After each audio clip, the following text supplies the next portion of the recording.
Secunderabad parliament మీటింగ్లా అంటే స్థాయి మర్చిపోయి గతంలో మున్సిపల్ శాఖ మంత్రిగా పనిచేసినాడు, ఇప్పటికీ 4 సార్లు ఎమ్మెల్యేగా గెలిచినాడు, షాడో సీఎంగా కూడా వ్యవహరించినాడు.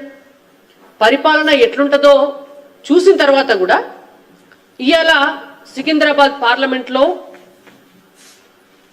మా పార్టీ అధ్యక్షులు, సికింద్రాబాద్ పార్లమెంటు సభ్యులు, కేంద్ర మంత్రివర్యులైనటువంటి కిషన్ రెడ్డి గారి పైన వారు మాట్లాడినటువంటి భాష అభ్యంతరకరం. అంతకంటే 100 రెట్లు 1000 రెట్లు ఎక్కువ మాట్లాడగలుగుతాం మేము కూడా.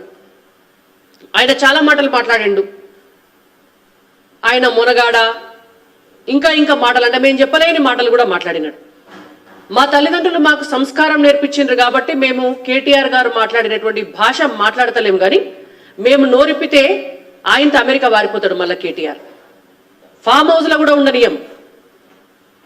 గతంలో బీజేపీ చేసినటువంటి పోరాటాలతోటి ఫామ్ హౌస్లో ఉన్నటువంటి వాళ్ళ అయ్యనే ప్రగతి భవన్ దాకా గుంజుకొచ్చి ఆయనతో నడి రోడ్డు దాకా తీసుకొచ్చి ఇవాళ మళ్ళా హైదరాబాద్లో నందినగర్ ఇంటికి పంపించింది. ఆ ఘనత 100% బీజేపీదే. అధికారం కోల్పోయినాక కూడా పిచ్చి పిచ్చి మాటలు ఇట్లనే మాట్లాడి కంటిన్యూ చేస్తే కేటీఆర్ గారు ఆయనతో ఫామ్ హౌస్లు ఉండరు, నందినగర్ ఇంట్లో కూడా ఉండరు. ఆయన తట్టబుట్ట సదురుకొని మళ్ళా అమెరికా దాకా పోవాల్సిందే అని చెప్పి భారతీయ జనతా పార్టీగా మేము హెచ్చరిస్తున్నాం.